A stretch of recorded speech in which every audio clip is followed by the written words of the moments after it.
Hola, buenas noches. Mi nombre es Dalila Moreno y estudiante de la Universidad Bethesda. Y en esta hora les voy a hablar sobre Hechos capítulo 11. ¿Qué es lo que encontramos en Hechos capítulo 11? Lo vamos a ver ahorita. Encontramos del capítulo 11, del 1 al 18, encontramos el informe de Pedro a la iglesia de Jerusalén. Y del versículo 19 al 30 encontramos la iglesia en Antioquía. Comencemos con los primeros versículos. Es la justificación de Pedro por haber entrado en un hogar y haberse asociado con los paganos. Los apóstoles que estaban en Judea oyeron, dice la palabra de Dios, que los gentiles habían recibido el bautismo del Espíritu Santo.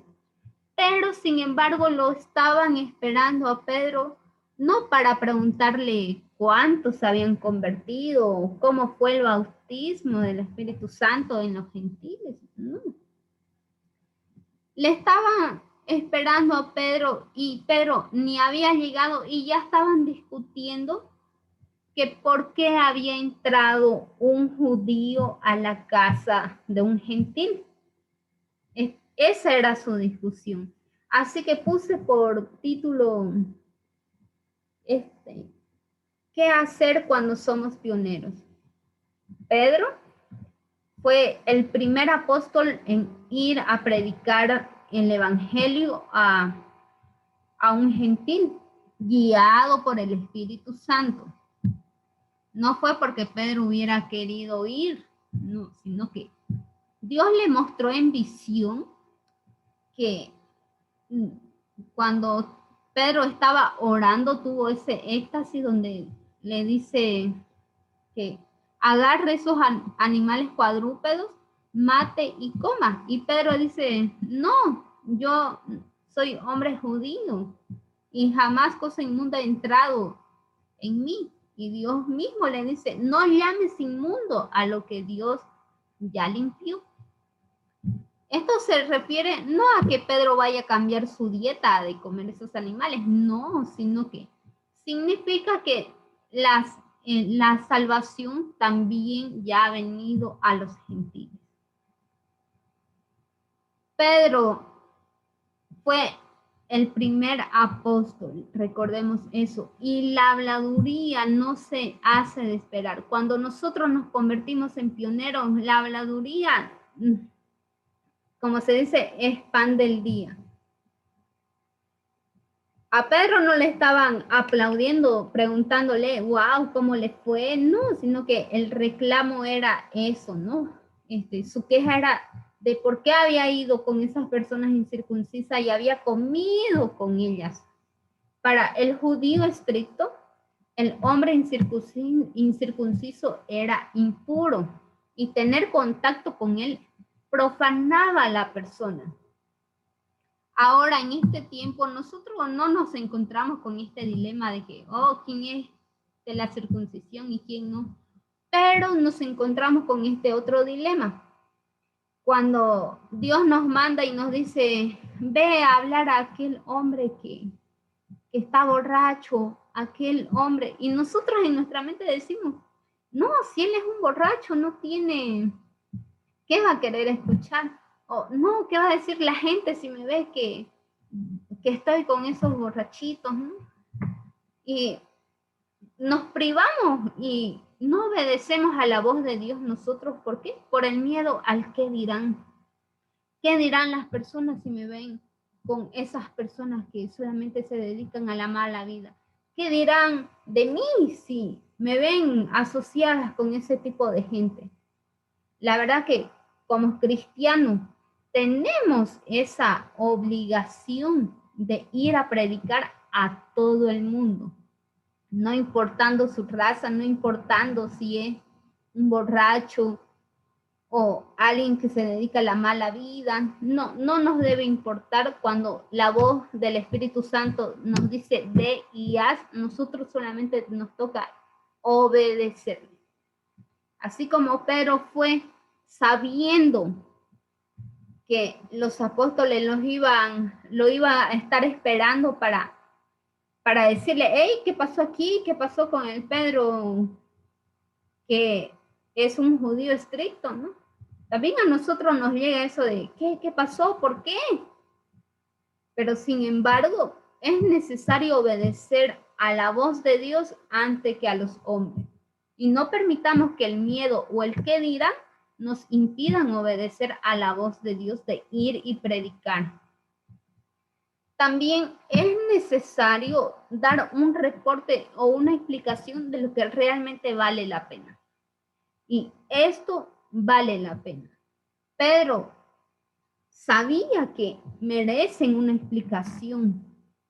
¿Por qué? Porque necesitaban recordar que Jesús les dijo que el bautismo de Juan, ahora Juan bautizó ciertamente en agua, mas vosotros seréis bautizados con el Espíritu Santo. Y ahora el Espíritu Santo no solamente estaba para los de la circuncisión, sino que ya vino para todo el mundo, para todo aquel que en él cree, para todo aquel que en él le acepte.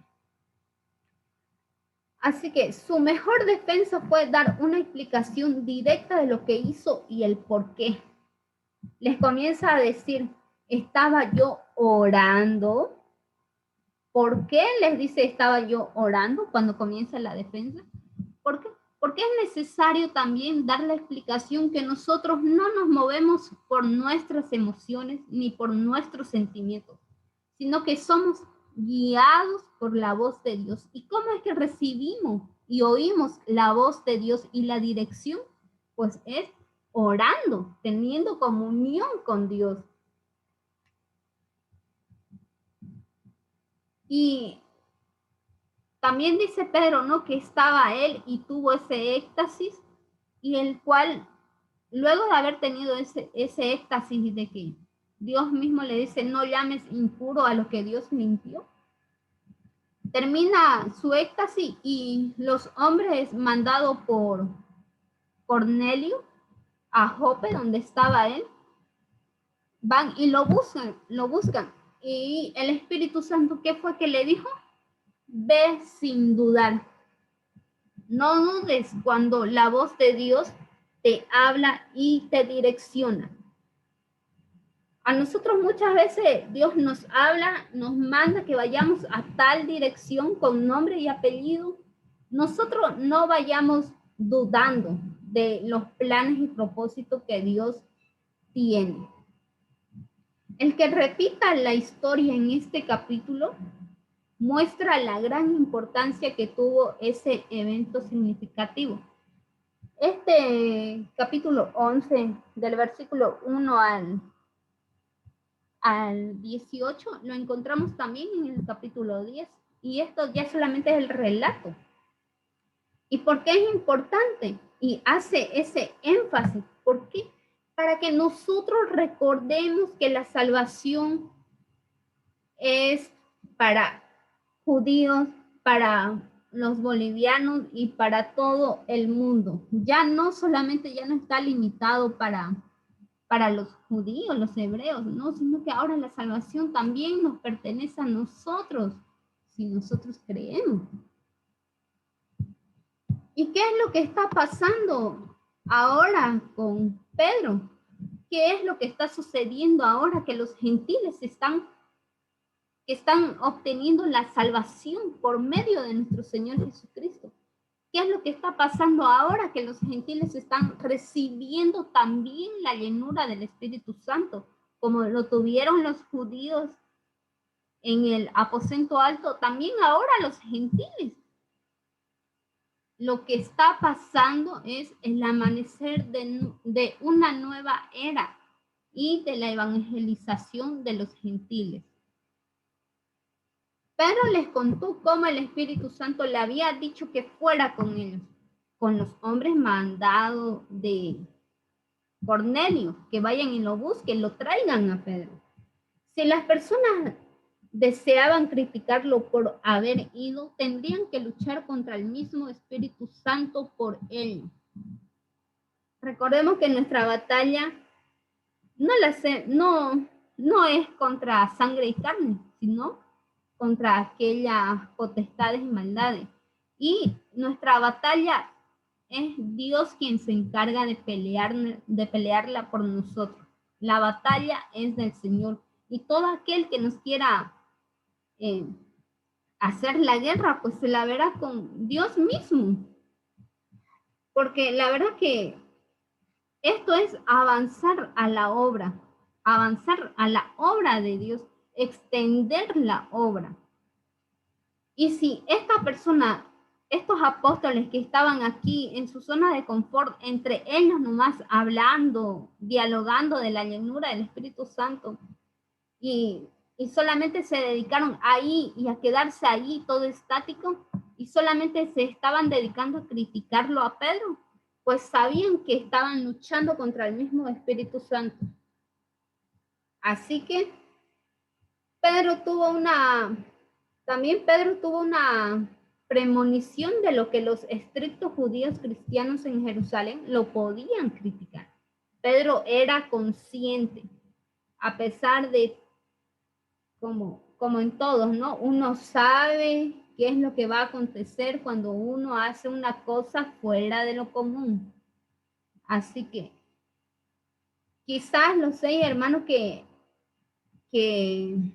fueron con Pedro a Cesarea, a la casa de Cornelio, ellos mismos también dijeron y dieron un testimonio entusiasta sobre lo maravilloso derramamiento del Espíritu Santo en la casa de Cornelio. Pedro se apercibió de haber llevado esos testigos para que sepan que también la salvación le había llegado a los gentiles y que no era invento de Pedro. El discurso de Pedro en casa del centurión se desprende claramente que el apóstol había comprendido su misión, era decirle a Cornelio cómo podía ser salvo. Sentó las bases fundamentales de la experiencia cristiana al predicar de la crucifixión, la resurrección y el juicio. Pero si fue a la casa de Cornelio, no fue para decirle qué linda casa o para contarle cualquier cosa, no, sino que Pedro comprendió su misión, que estaba ahí, y era para predicar el evangelio, para predicar de que Jesús no se quedó en la cruz ahí muerto, sino que resucitó. Y que la salvación ha sido para todo el mundo. La gente en la casa de Cornelio tuvo la misma experiencia que habían tenido los 120 en el día del Pentecostés. Este fue quizás el primer sermón de salvación que abrió los corazones al don del Espíritu Santo, pero ciertamente no fue el último. La obra que Dios comenzó, pues la va a ir perfeccionando, ¿no? Dice su palabra. Entonces, cuando Pedro comienza a dar el discurso, Pedro solamente abrió su boca y descendió el Espíritu Santo. ¿Por qué? Porque la obra no es nuestra, sino que también esas personas estaban necesitando, estaban anhelando, estas personas gentiles estaban anhelando también el Espíritu Santo. Y cuando Dios sabe que cuando uno lo busca de todo corazón, pues Él se hace presente ahí y llena nuestra necesidad.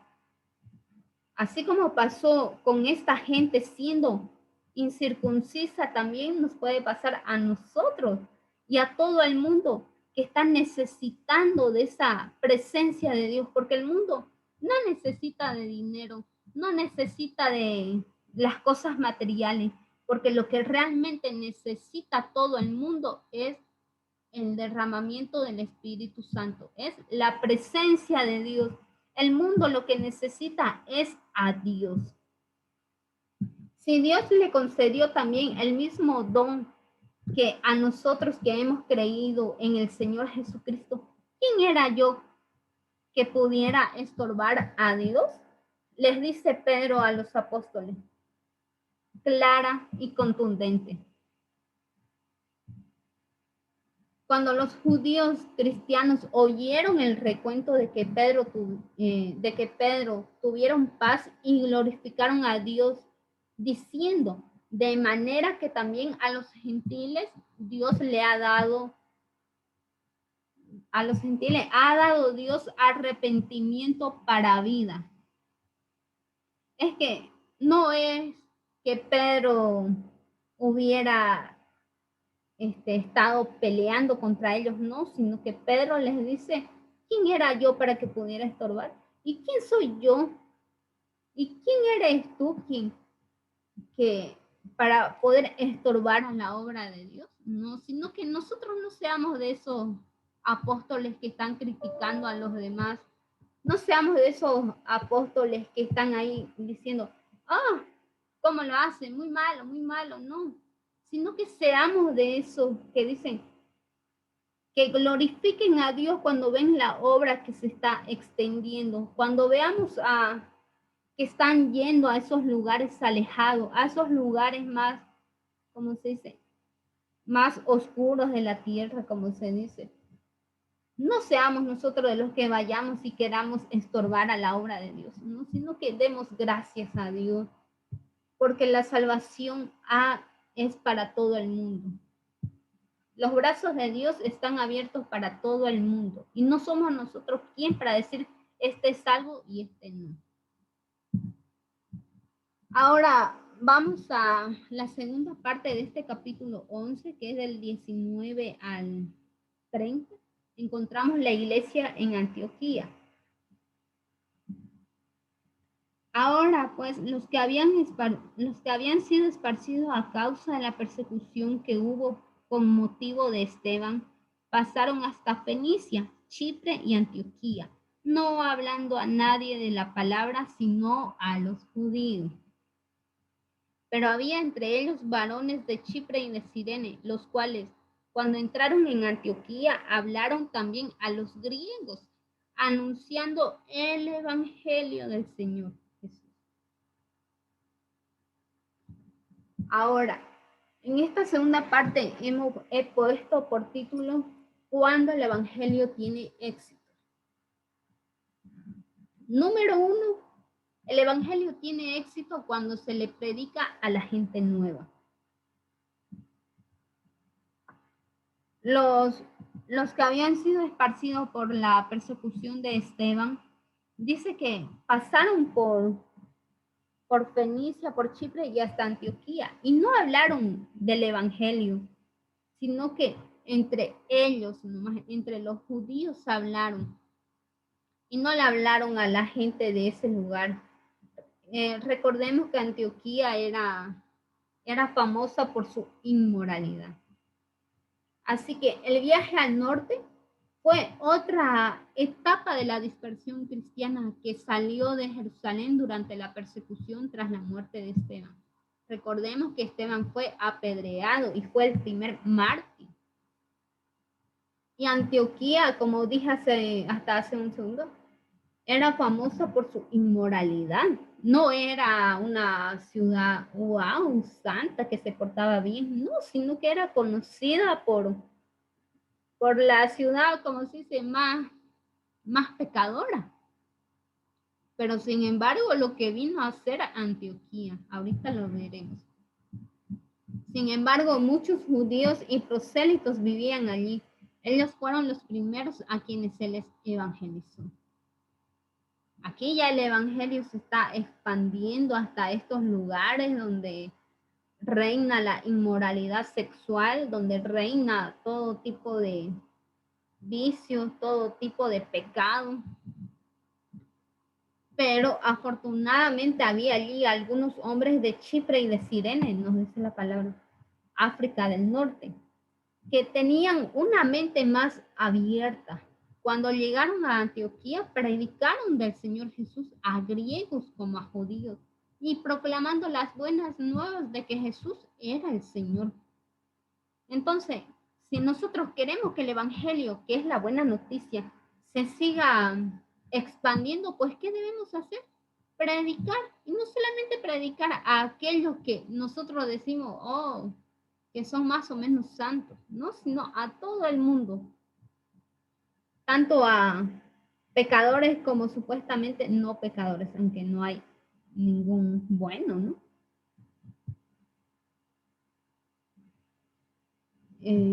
Como siguieron el mandato de Cristo, vieron la plenitud de su promesa. Su poder se manifestaba en su ministerio y hubo un gran número de personas que creyeron y se volvieron al Señor. ¿Por qué? Porque toda una palabra que le demos a una persona que está necesitando la palabra de Dios, dice una palabra de Dios y basta para cambiar el rumbo de vida. Antioquía se convirtió pronto en un centro líder del cristianismo.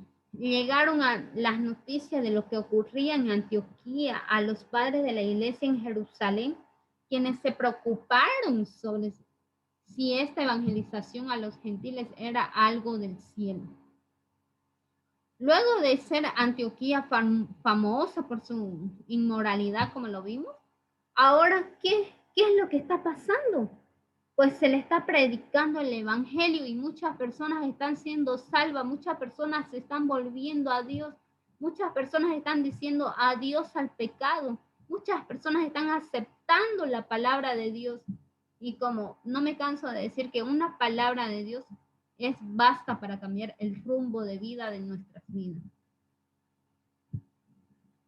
Número 2, ¿cuándo el evangelio tiene éxito? Cuando se les predica a todas las clases sociales y razas.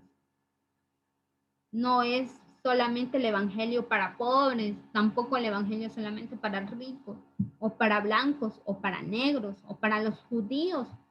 No, sino cuando se les predica a todas las clases sociales sin mirar de dónde vienen, de dónde son, de qué color.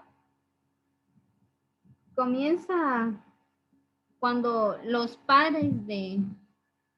cuando los apóstoles supieron de lo que está pasando en Antioquía, enviaron a Bernabé para que supervisara el trabajo en Antioquía. ¿Por qué? Porque ellos querían saber si era un movimiento humano, un movimiento divino, qué era lo que estaba pasando ahí. Bernabé era un verdadero hijo de consolación. Donde quiera que iba un cristiano judío legalista y de mente estrecha, casi ciertamente habría impedido el maravilloso mover del Espíritu de Dios en Antioquía. Gracias a Dios fue enviado Bernabé, porque la verdad que Bernabé, en vez de criticar el nuevo movimiento, le dio su aprobación y su bendición. Se regocijó de ver que la gracia de Dios estaba operando en esa ciudad tan necesitada. Bernabé mismo era un judío chipriota y encajó perfectamente con los evangelistas de Chipre y Cirene. Bernabé no fue de eso que fue a decir, oh, como en este tiempo, muy corta tu falda. ¿Qué hubiera pasado si hubieran mandado a otro apóstol de mente cerrada? Diciendo, no, primero enseñemos las leyes, primero enseñemos esto. No, sino que Bernabé fue con un corazón, dice, abierto. ¿Por qué? Porque vio la gracia de Dios que se movía en esa gente que conoció en el pecado, a esa gente que vivía, sucumbía en la inmoralidad, ahora las ve ahí escuchando la palabra de Dios. Estoy segura de que no era una iglesia al 100% bien, pero ya estaba encaminándose y Bernabé no fue para impedir, no, sino que dice que se regocijó, les dio su aprobación, su bendición. ¿Por qué? Porque sabía que de poco a poco se va encaminando, Dios mismo va guiando, enseñándonos lo que debemos hacer, cómo debemos vestir.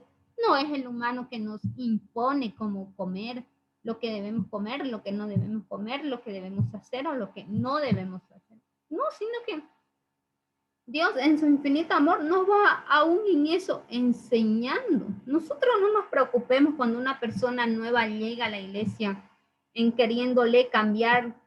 No, muy corta tu falda, no, muy corto tu vestido. No, sino que vamos con eso como Dios lo haría y como Dios lo hizo con nosotros, con amor, paciencia. El desprendido Bernabé solo deseaba lo mejor para el reino. Que nosotros también seamos un Bernabé en esta tierra. Así que buscó a Saulo, el joven rabino judío, brillante y altamente entrenado, que se había convertido hace algunos años atrás. Recordemos a Saulo que Dios tiene un encuentro personal con Dios y donde Dios lo escoge para la gente especialmente gentil. Así que Bernabé se acuerda de Saulo y dice, recordemos que Dios lo separó a este joven brillante. ¿Para qué? Para también entrenarlo en la obra de Dios. Bernabé, el de gran corazón, exhortaba y animaba a la gente, mientras Saulo, el de mente clara, exponía las escrituras y exaltaba a Cristo. Formaban un equipo maravilloso. Dios también pone a nuestras vidas alguien con quien aliarnos para ir, ¿no? Porque lo que uno tiene, el otro no tiene, y así nos vamos complementando. ¿Por qué? Porque la obra de Dios es extensa y hay trabajo para todos. En este capítulo se da una declaración muy interesante. A los discípulos se les llamó cristianos por primera vez en Antioquía. Antes eran llamados creyentes, hermanos, santos, los del camino o los discípulos. Pero como los judíos usaban normalmente la palabra hermanos y discípulos, era necesario usar un término distintivo que describiera incuestionablemente a los discípulos de Cristo. Esto no era una secta de los judíos, ¿no? Sino que esto ya era cristiano, es decir, Cristo chiquito. ¿Y quién mora en nosotros? ¿Quién nos guía a nosotros? Es nuestro Señor Jesucristo. Así que nosotros sintámonos orgullosos cuando nos digan, verdaderamente eres cristiano. El que las personas de Antioquía sintieran la necesidad de darle nombre a este nuevo movimiento en su ciudad revelaba cuán grande era ese movimiento. Es decir, estaba creciendo. Y así tiene que ser. Cuando el evangelio tiene éxito, número 3, cuando quienes predican son hombres llenos del Espíritu. Recordemos quién era Bernabé. Bernabé era un buen hombre. Lo dice la Biblia y lo describen así, lleno del Espíritu Santo y lleno de fe. Bernabé era un verdadero hijo de consolación donde quiera que iba. Y se han preguntado, ¿qué dicen la gente de usted? ¿Quién es Dalila Moreno? ¿Será que pueden decir lo mismo de usted que lo que dicen de Bernabé? Que sea nuestra meta ser un hombre y una mujer llena del Espíritu Santo, llena de fe, llena de amor. Y Saulo, recordemos, Saulo era el joven rabino judío, brillante y altamente entrenado que se había convertido hace algunos años atrás. Saulo había tenido un buen arranque en su ministerio y había sido enviado a casa por la iglesia de Jerusalén cuando su vida corrió peligro. Ahora, como resultado, porque recordemos que lo que hacemos aquí en la tierra tiene sus frutos. ¿Y cuál fue el buen resultado, la buena cosecha? Agabo predijo que habría una gran hambruna en todo el mundo y que ciertamente ocurrió durante los días de Claudio César, que reinó en los años 41 a 45 de nuestra era. Aquí en Antioquía, este profeta Agabo es mencionado que dice que por el Espíritu se levantó y predijo esta hambruna. Y escuchen esto, los creyentes de Antioquía determinaron enviar un socorro a los hermanos que habitaban en Judea. De esta forma, con muchos bienes materiales, les devolvieron a sus hermanos en Jerusalén el favor de haberles llevado las bendiciones espirituales del Evangelio. La verdad que Dios tiene cuidado de nosotros y lo tiene todo controlado. Pablo y Bernabé se fueron a esta ciudad de Antioquía, a esta ciudad pecaminosa, a hablar del Evangelio. Ellos lo recibieron con gozo. Y ahora que Agabo predijo esta hambruna, los hermanos dicen que decidieron enviar muchos bienes materiales. No dice pocos, dice muchos bienes materiales. Les devolvieron a sus hermanos de Jerusalén, ellos acá, y estos otros acá en Jerusalén, los que estaban pasando hambre, el favor de haberles llevado la bendición espiritual del Evangelio. La verdad es que cuando ¿quiénes son los que más son agradecidos? Son aquellos que realmente han entendido, recibido esas bendiciones espirituales, ¿no? Y el socorro fue enviado con Bernabé y Saulo.